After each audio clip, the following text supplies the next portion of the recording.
Olá a todos, eu me chamo Jane Cleide e eu vim trazer hoje os resultados do meu estudo, que tem por título As doenças reumatológicas em idosos e seu impacto no desempenho funcional e na mobilidade.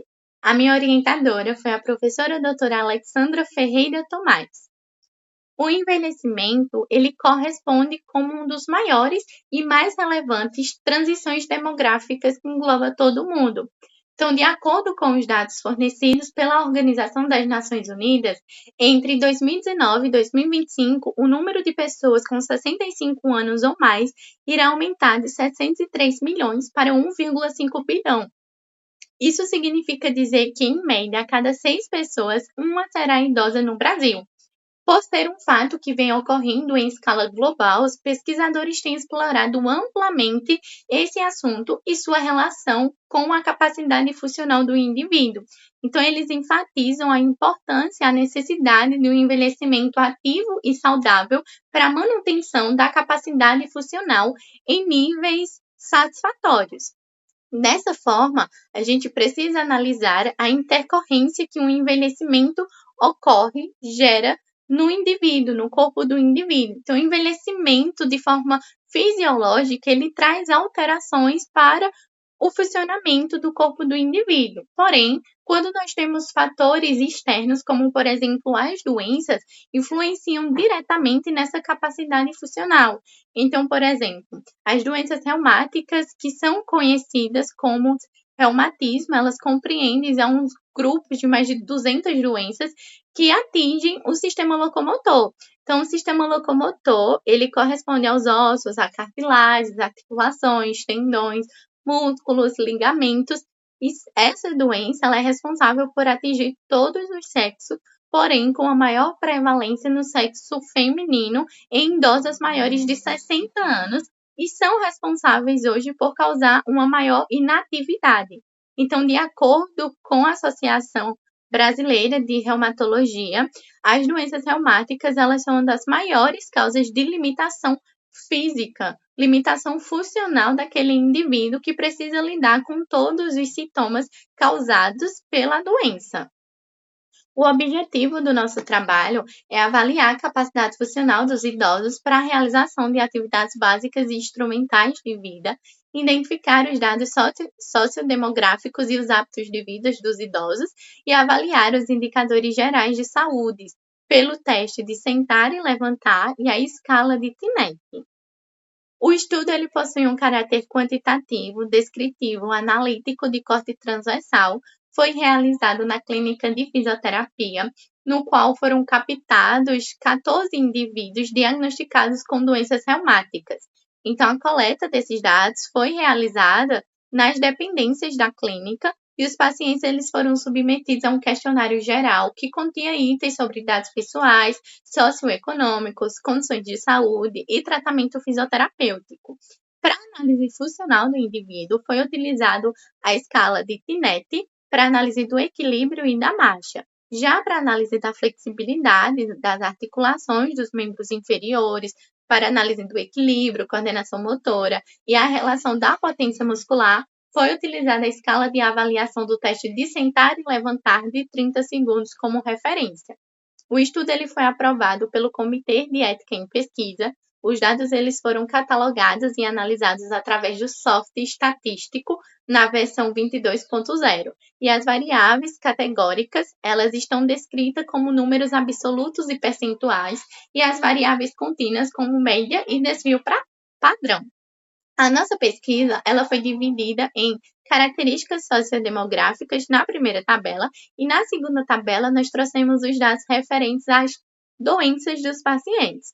Então, na primeira tabela nós temos uma análise média entre idade, peso, altura. Por exemplo, a idade média dos nossos pacientes do sexo masculino foi de 67,5 anos. Para o sexo feminino foi de 69,9 anos. Já o peso, uma média para o sexo masculino foi de 81,3 quilos e para o sexo feminino, foi de 68,8 quilos. Quando a gente pensa em escolaridade, apenas 33% afirmaram ter o ensino fundamental os anos finais incompleto, enquanto 16,7% afirmaram ter o ensino médio completo. O que a gente precisa levar em consideração é que foram 14 participantes no total, porém 12 são do sexo feminino, sendo apenas 2 do sexo masculino. Os dados socioeconômicos, nós temos a renda mensal, onde 83,3% afirmaram receber até um salário mínimo e apenas uma única pessoa afirmou ter uma média salarial entre 1 e até 5 salários mínimos. 100% afirmaram não ser etilista ou tabagista, 75% afirmaram não ter plano de saúde e sobre a prática de atividade física, 66,7%, 8 participantes afirmaram não realizar nenhum tipo de atividade física. Quando a gente pensa nos dados referentes às doenças reumáticas dos nossos pacientes, 66,6% do sexo feminino, ou seja, 8 participantes, afirmaram ser diagnosticados com osteoartrose ou artrose. Sobre o tempo de diagnóstico clínico, eles afirmaram 50% afirmaram ter entre 4 e 10 anos do diagnóstico clínico. Porém, 41,7% afirmaram que não realizavam tratamento fisioterapêutico. Então, a maioria afirmou realizar um tratamento fisioterapêutico mais recente. Então, nós temos 16,7% que afirmaram realizar um tratamento fisioterapêutico há 2 meses, por exemplo. Sobre outras doenças, nós temos a diabetes e a hipertensão como as mais citadas, e a enxaqueca como uma das menos citadas. Quando avaliamos os resultados dos testes realizados, nós temos a escala de Tinet. Na escala de Tinet, o sexo feminino conseguiu realizar 13 pontos para equilíbrio e 8,2 pontos para marcha, resultando em 21 pontos como média total. Já o sexo masculino conseguiu 15 pontos para equilíbrio e 11 para marcha, resultando em 26 pontos. Isso significa dizer que o sexo feminino encontra-se mais propício a um moderado risco de quedas. Já o sexo masculino encontra-se com baixo risco de queda. Isso significa dizer que o sexo feminino apresenta um maior comprometimento da marcha e do equilíbrio, o que consequentemente torna as mulheres mais propensas a sofrerem quedas durante a realização de atividades diárias, o que dificulta consequentemente a locomoção, então influenciando na independência e na capacidade funcional do indivíduo.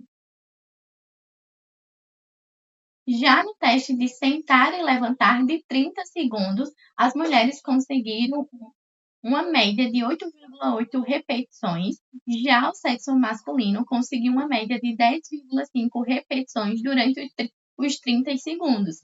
Isso significa dizer que, novamente, as mulheres estão com um comprometimento quando comparado ao sexo masculino, que conseguiu atingir a referência, que é de 10,2 repetições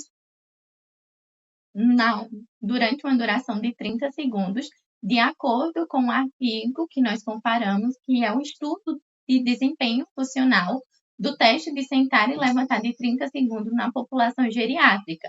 Então, novamente, a gente evidencia que o sexo feminino possui limitações funcionais, considerando esse valor de referência.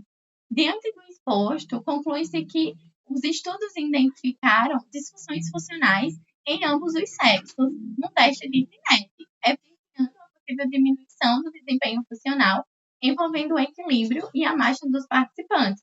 Em contrapartida, no teste de sentar e levantar, foi possível identificar que o sexo masculino conseguiu atingir a média estipulada para o teste, porém o sexo feminino apresentou uma limitação funcional considerável, assim não atingindo o referencial proposto pelo teste. Essas foram as nossas referências utilizadas. Obrigada pela atenção.